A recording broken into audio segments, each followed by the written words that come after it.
Hi, Tom. Thanks for taking the time. This is a crowd. So, hey, crowd. So if you're ready, go ahead. Sure. Okay. So Stefan just asked me to talk a little bit about Tilde, and I think the way that he put it was to talk about the humans behind the company.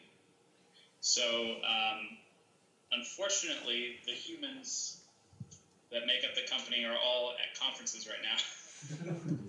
So it's just me and Kate, but I thought I can maybe, first to start off, I can give you a little tour of the Tilde offices. I don't know if you guys would like to see that, maybe. And then afterwards, I'll tell you a little bit about how we started the company and how we run an open source focused business, because I know a lot of businesses are kind of scared of open source. They don't understand how it works, and I think we've been very lucky to be able to create our own company where we do understand the value of open source. So I'll talk a little bit about how we do that. And then I think Stefan also wanted to grill me about the speed of release of Ember. So we'll talk about that a little bit also. So let me show you guys around the office. Hopefully the Wi-Fi holds up. We just installed new Wi-Fi routers. You may have seen behind me, I don't know if you guys saw this. This is an illustration of how Tor works. You guys see that? It says, what is Tor? And there's kind of an illustration. We have lots of cool little posters like that around. And of course, the obligatory whiteboard where we do all of our sketching. I don't think that there's anything confidential here. I should probably have checked that there's no confidential information before I show you around, but we're a pretty open company. One thing that's pretty cool is the way that we work here at Tilde is through this pairing station. We have a couple of these throughout the office. So what you can see here is there's an iMac plugged into a 27-inch display. And what's interesting about this is that instead of doing an extended desktop, we mirror them. So this is nice because Yehuda sits here, and then I sit on the other side there, and we're not inside of each other's personal space. We get our own space, but we can see what each other is doing. So each person has their own keyboard, has their own mouse, has their own trackpad.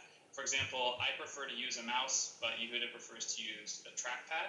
And so this way we can each have our own kind of personalized working station so that we work best, but at the same time we can pair very easily. So this is a setup. Also, the most important thing is that you be able to see each other. So when we're sitting here, it's important that when all of your tests pass, you be able to reach over and give a high five to the person that you're working with. So that's the most critical aspect of that setup.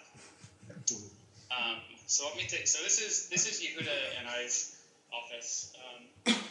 It's a lot of crazy stuff. A lot of crazy code has been written here. So the next thing I want to show you guys. Oh, first let me have you guys say hi to Kate. Everyone, this is Kate. Hi, Kate. Hi. Kate is awesome. She does everything around here. The thing that she does that's the coolest that I think you guys will like, I'll show you now, is we're now going to go into the secret room. This is usually locked because this is where all of our really expensive merchandise lives. You can see it says keep door closed. This is the private area. But I asked Kate to unlock it so I could show you guys. Oh, Kate got locked again. Sorry, high security. This is what happens. This is a high security area. Now you might be wondering, what could possibly be behind this door that we would need all of this security? Well, the answer is hundreds and hundreds of Tomsters. We've got bins of stuffed Tomsters. We've got the new vinyl model here. You can see this one's nice. It's chewable, so if the dog wants to chew on it, it lasts a little bit longer. And then we have racks and racks of T-shirts. You can see all of the T-shirts behind me. So we've got everything from, this is Pride for all the Rubyists in the audience. There's a Pride shirt. We've got lots of handlebars shirts in all shapes and sizes. jQuery, Ember, of course, one of our most popular sellers, the Ember T-shirt. And of course, back here we've got all the stickers. So we have, what is this guy? This is a bundler sticker. You guys can see the bundler sticker. So we sell all of these on DevSwag, and this is the whole operation. So you can see that the website looks pretty polished, but it's actually pretty small. And Kate's the one, if you ever make an order for any t-shirts or stickers or stuffed animals or anything like that, Kate's the one who mails it out. You can see all of her mailing equipment here. So it's not as big of an operation as it may seem. But what's cool about it is that all of the profits that we make from selling stuff goes towards the open source projects. So for example, the money that we make from selling Ember t-shirts goes to pay, for example, our S3 hosting bill. So it's nice that we don't have to pay out of pocket anymore. So I'll take you just around here. Here's another office. This is Carl and Tim's office they share. You can see we've got the same pairing setup as before. You can see someone left their food from yesterday, so that's pretty nice. I don't know how many of you all have been to Portland. Hopefully many of you will join us for EmberConf next year in 2015.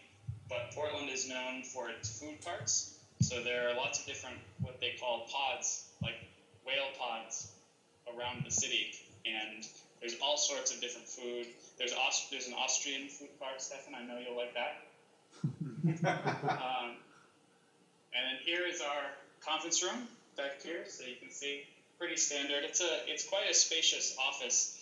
One of the reasons we moved to Portland was because for the same amount of rent that we were paying in San Francisco, we could get over 4 times the amount of space as we were getting in San Francisco. So, for example, we now have different ladies and men's bathroom, which has led to a lot less conflict in the office. Finally, this is the big conference room. We've had a few Ember core team meetings here, where the whole Ember core team flies in from around the world in the US, and we all meet here. Oh, you guys, I have got to show you this amazing piece of 1980s technology. Okay, so you can see that I'm standing in front of what looks like a normal whiteboard. You can draw on it with markers. Nothing unusual about it. Or is there? You see, if we come down here, you can see this control panel. And if I press the print button, it's got a built-in scanner that's going to scan everything that we just wrote on the whiteboard. And then, assuming it doesn't jam like printers tend to do, it prints out a copy of what was just on the whiteboard. So now you can see. Boom. I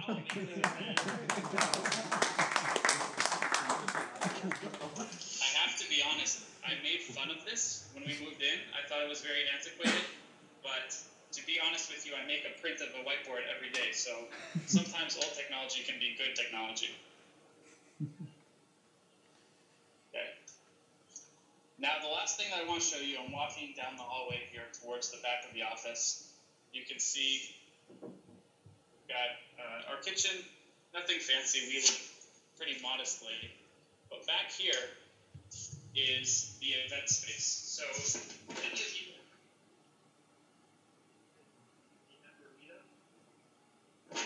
can see we've got a big projector screen. It's nice to have people back here. We've also got a little area for people to chat and sit down and have a coffee or a tea. Now, I want to show you guys something that I have not shown anyone outside of a few personal friends and people that have actually come and visited the office. So what you guys are about to see is something that almost no one else on the planet has ever seen. And what that is that it turns out that you can hire artists for money. And if you give an artist enough money, they will draw whatever you want them to draw. So let me show you this painting made of the company. This is me, Yehuda, Leia, Patrick, May, Carl, in a fantasy scene. Hold on, I've got a high resolution here on the computer that I can show you. Let me show this to you right now.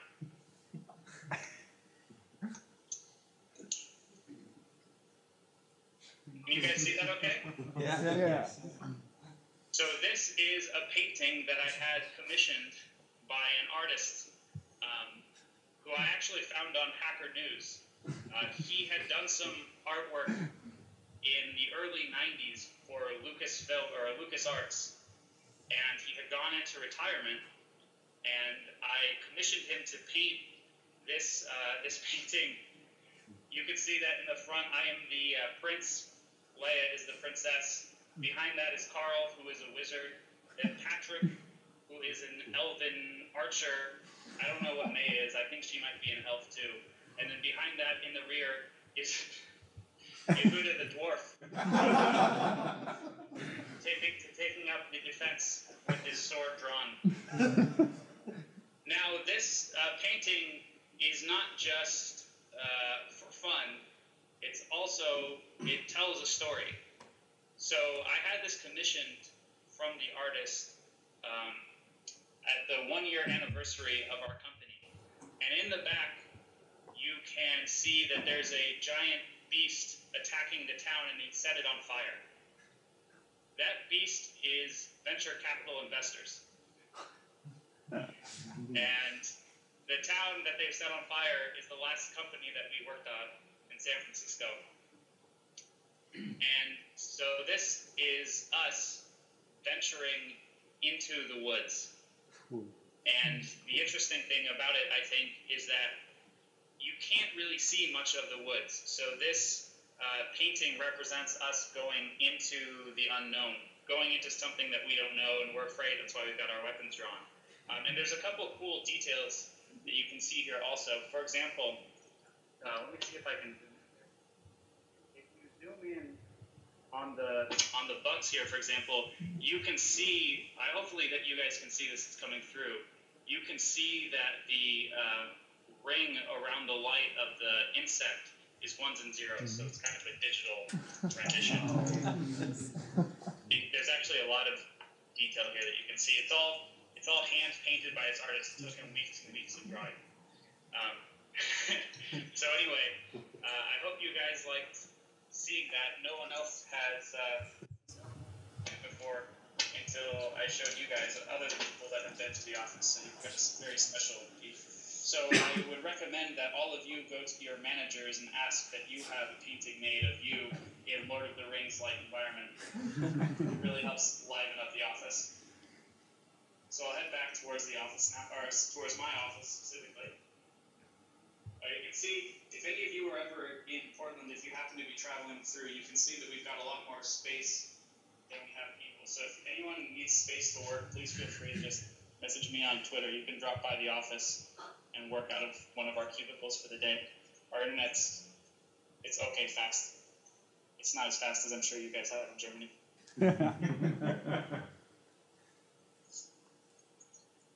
There's Kate again. Say hi, Kate. Hi.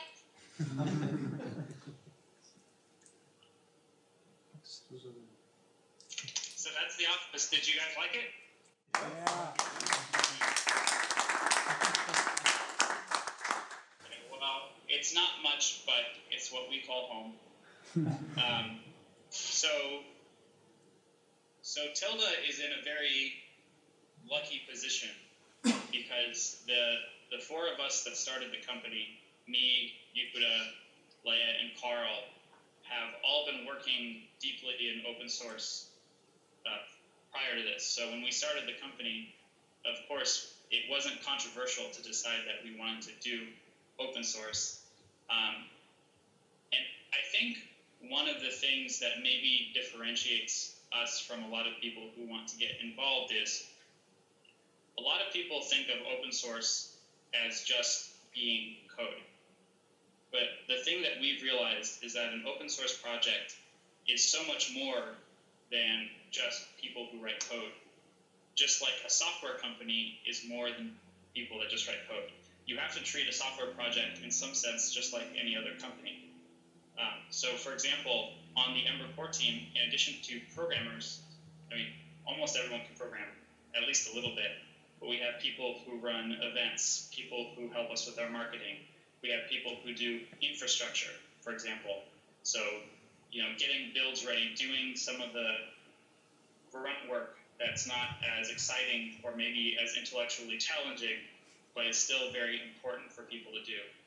And we think that it's really important to acknowledge and reward people who do that work and not reserve it for the people who just land new features all the time, although they deserve credit and reward as well. So, so we started Tilde, gosh, almost 4 years ago now. After the previous company that we were at was called Strobe, it eventually sold to Facebook. And, well, I don't know how all of you feel about San Francisco and the venture capital style of investment, but my opinion is that it creates an atmosphere where a lot of really smart people are working on problems that don't really matter. And the other problem with it is that there's a lot of pressure to grow.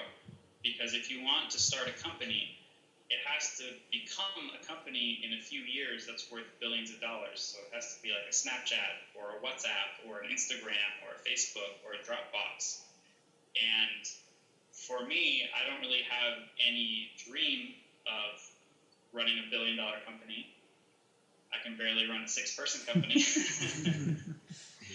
But I want to be able to have a place where I want to have a company where I don't have to constantly be justifying to my manager why it's valuable for me to be working on open source. And so we were kind of at a crossroads when we left, because Strobe had raised a few $1 million. We burned through it all. There was incredible pressure to throw, we threw parties at WWDC. We hired more people than we probably should have. We hired salespeople before we really had a product. And that was all because we knew that we had to be on a trajectory to be $1 billion company. And so when we decided to start Tilde, we knew that that was something that we didn't want. And we were really inspired by companies like 37 Signals, who talk a lot about being bootstrapped and proud. And that was a message that really resonated with us. So we were very fortunate. I don't know how many of you here in the room are active participants in open source, but we were very lucky in that when we decided to quit our day jobs and start the company, we were very quickly able to parlay the work that we had done in open source into quite lucrative consulting agreements. And because of how lucrative those consulting agreements could be, we were able to work for a number of years and basically put a lot of money in our bank account. And that's how we've been able to work on a product almost full time. For those of you that aren't familiar, I work on a product called Skylight, which is a profiling tool for Rails apps. It's written in Ember. I mostly work on the Ember front end. And so we've been focusing on that for almost 6 months straight, and we were working on it before that as well for a month here or a month there. And we have taken zero outside investment. So the only investors in the company really are the 4 founders. And that has given us a tremendous amount of freedom to pursue products that we want to pursue, to build the products, to take our time to build the products that we think are the right products to build, and not just chasing hype that the Silicon Valley investors want you to chase, like Node.js. And most importantly, if we want to fly to go to a conference, for example, right now, Leia is in North Carolina speaking at a conference on how to run an open source company, and Yehuda is in Chicago right now because he's on the jQuery Foundation board, and I believe there's also a jQuery conference. So we don't have to go to our boss and say, hey, we think it would be really valuable if you let me go to this one conference this year, or 2 conferences is a real luxury. We can travel and go talk to people and contribute to open source as much as we want, really. And so long as we believe that it is useful, we don't have to justify that to everyone else. which is really nice.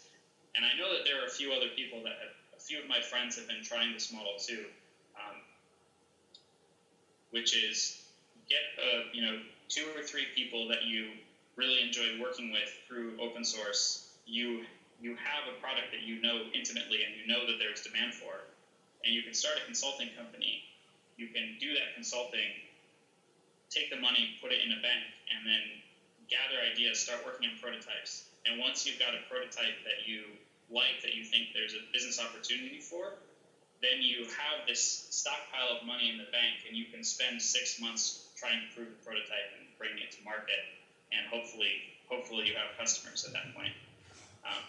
So this is actually a topic, I don't know if this is of interest to anyone. I know this is more on the business side of things, but we are going to be writing a series of articles in the Skylight blog about this precise topic. And I know it's going to be a little bit different just because the regulations around creating companies is obviously different between the US and Germany. But if there are any questions that we can help answer in terms of marketing or getting bootstrapped, please feel free to contact me with your questions, and we will try to write them up on the blog, because if you have those questions, I'm sure a lot of other people have them as well. So, Stefan, were there any other questions that you had for me? Germans are very shy. I'm still impressed. Thank you so much. It's overwhelming that you took the time. Let me ask everybody if there are any questions. Kaspar, one question, please. I don't know, Tom. I was with Eric Brin in Copenhagen. Yeah, that was nice. Copenhagen's a cool town. Oh, you've been there? I didn't know. I've been there for a few hours. I knew that actually. So, Tom, I was trolling Eric tremendously, but not enough about HTML bars, and I already know the story. He's not actively working on it anymore and all that, but could you give a quick recap on HTML bars? An update on HTML bars, yes. I would be happy to give an update. So HTML bars is a very broad term for a series of, it's an umbrella term that covers many different discrete improvements that we would like to make to the Ember view layer. So HTML bars itself refers to a version of the handlebars parser that, in addition to understanding handlebars syntax, also understands HTML syntax, in addition to some other nice things about it. Now, that's what HTML bars is. However, in common usage by the greater internet community, HTML bars has come to mean, why isn't the view layer faster? So there are a number of things that we are doing to improve that, and part of those have already landed, others are about to land, and a few more are probably a few weeks to a month away from landing. So let me take you through the 3 big ones. The first one that has already landed in Ember 1.8 beta is a branch or a feature that we were calling metal views. Chris Selden of the app has been the one primarily working on this feature. And that's in now, in the beta. And that feature replaces the metamorphs. Probably many of you, anyone here who has written an Ember app has seen those script tags that say like script type equals metamorph, whatever. Those are very annoying, and I'm really sorry. But they're gone now. If you upgrade to Ember 1.8, those are completely gone. So instead of using script tags to track the position of values in the DOM, now we use text nodes. So that's improvement number 1, is get rid of metamorphs. So that's done, it's in beta, it'll be in a release in 6 weeks. See, Stefan, aren't you glad that we do 6 weeks release cycles now? You only have to wait 6 weeks. The second part of that is instrumenting Ember's internals to use streams. So this is a little technical, so forgive me if it gets too into the weeds, and if you don't understand, it's okay. It's not important for you to understand to use Ember. But under the hood right now, the way that the bound templates work is they register observers. So you give them a model, and in your template you say curly curly first name, right? And that curly curly first name in handlebars means go get the first name property off the model. So the way that that works right now is it says, give me the model and register an observer on that model, and basically register a callback that gets called every time that first name property on the model changes. So that works pretty well, but there are a couple things that we want to do in terms of optimizations that pattern is not really great for.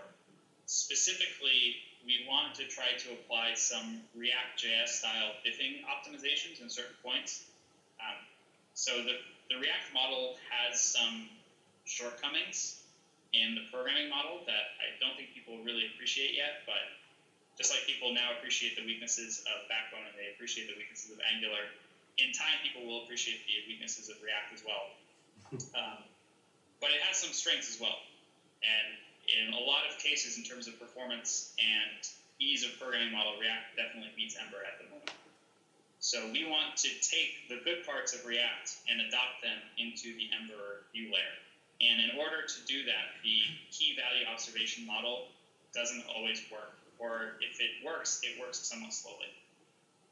So the second part of the work that is in a branch that is about to be merged is that instead of using key value observing, we now pass streams.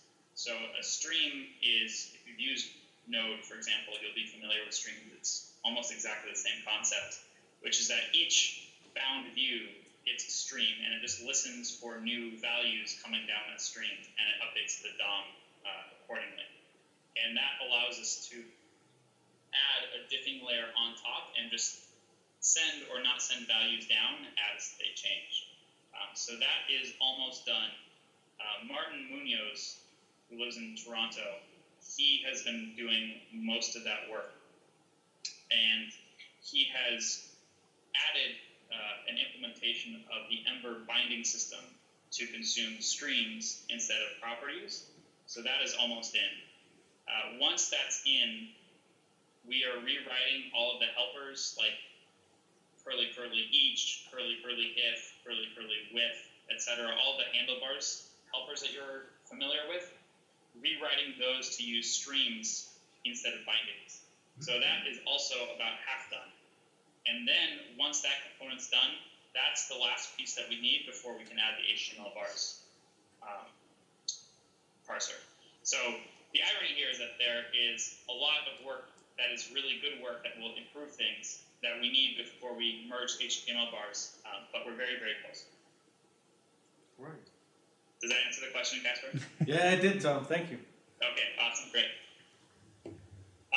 Stefan, I guess maybe I'll talk a little bit about the release cycle.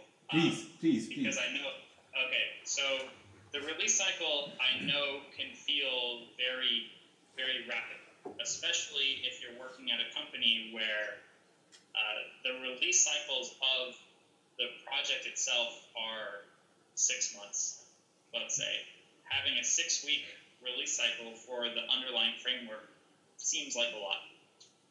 So let me try to explain the rationale and the benefits it gives us. Of course, as with anything, there are trade-offs. But I think in this case, it's the correct set of trade-offs for our project. So the most important thing that it gives us is it's like a train leaving the station. Every 6 weeks, a train leaves the station. And you know, if you're trying to get somewhere, if you want to get on the train, you've got to be there at that time.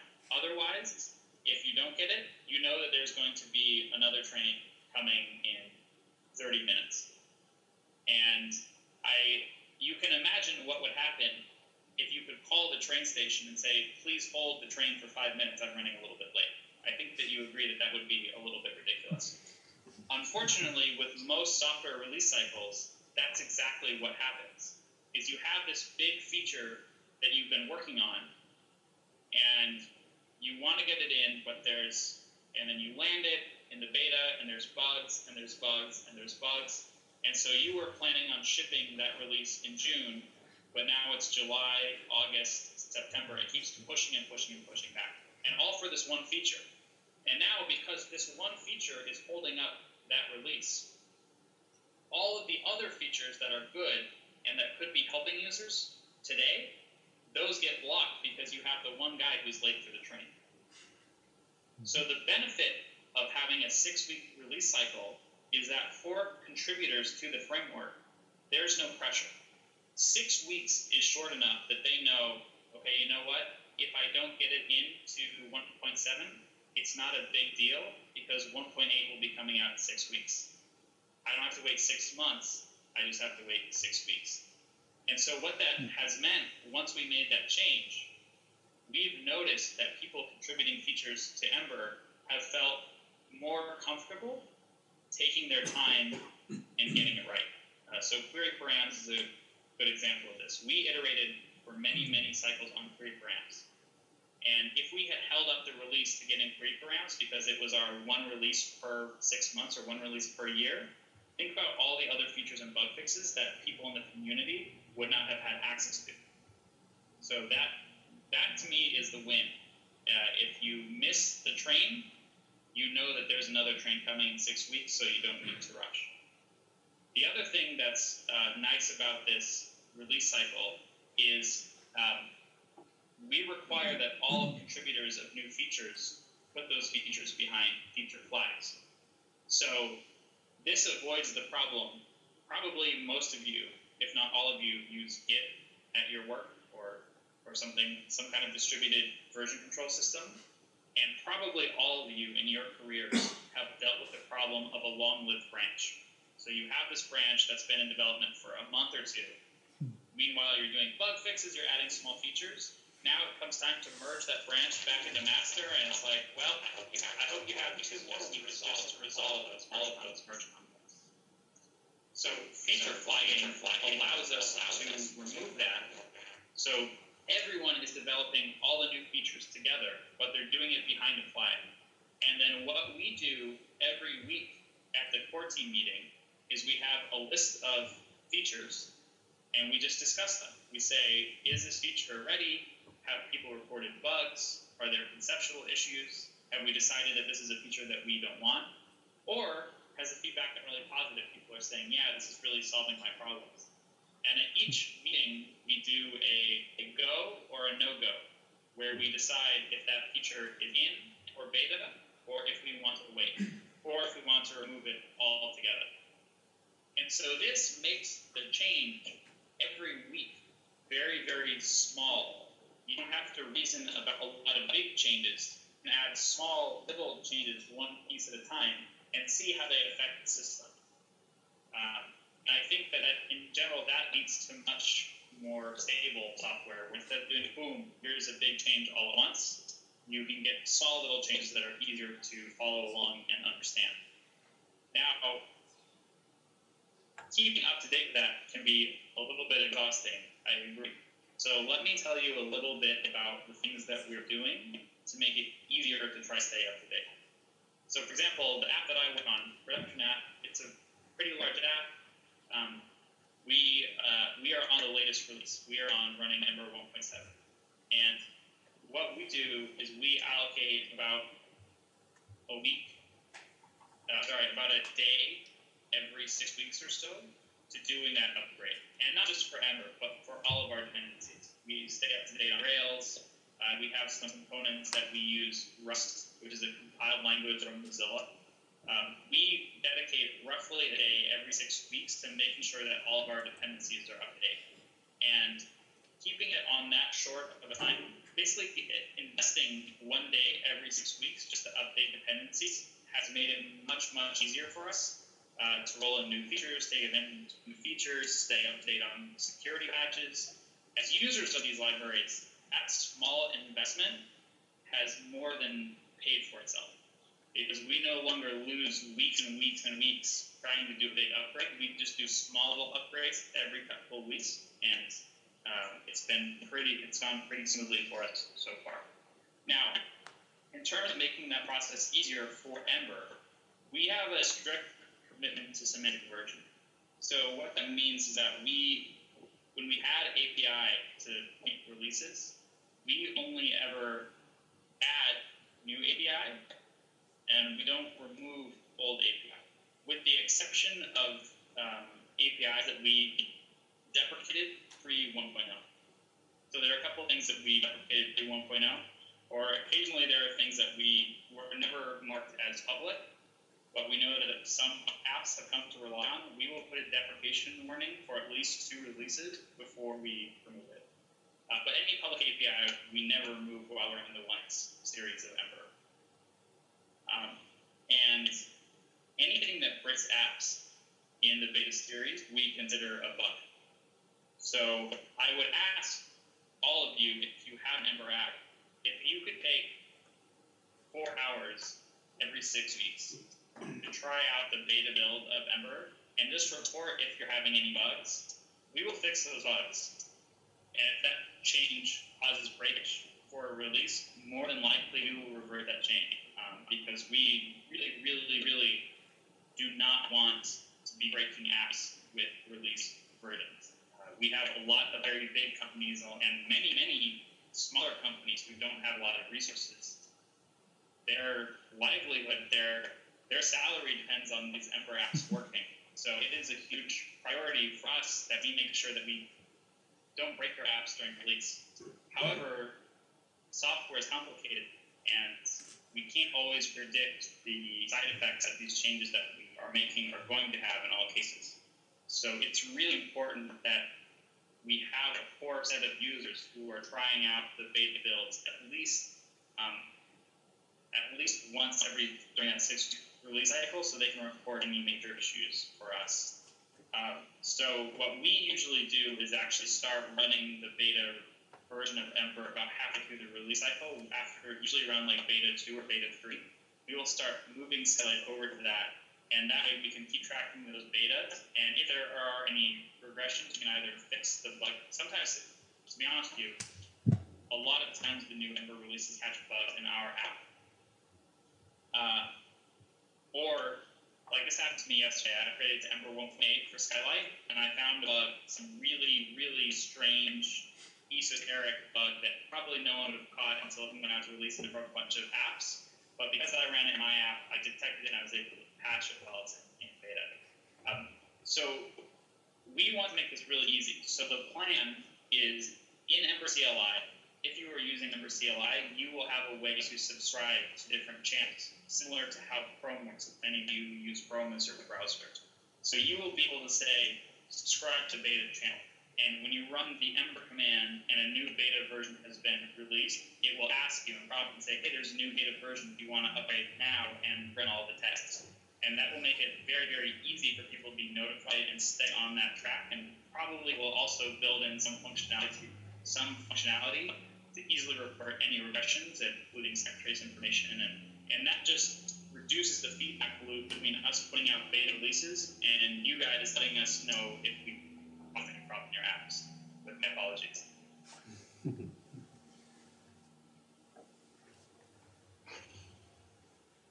Thanks for that enlightenment. You probably know all the argumentations. So Ember CLI is the way to go. Yes, I would say if you're not on Ember CLI right now, you should definitely consider moving towards it. It will be probably some point in the future, not in the near term, but in the long term, there will probably be a future where using Ember CLI will be mandatory to get new features. Okay, that's good to know. Not tomorrow, so don't panic. Yeah. One second. Hat noch jemand eine Frage, die er jetzt loswerden will?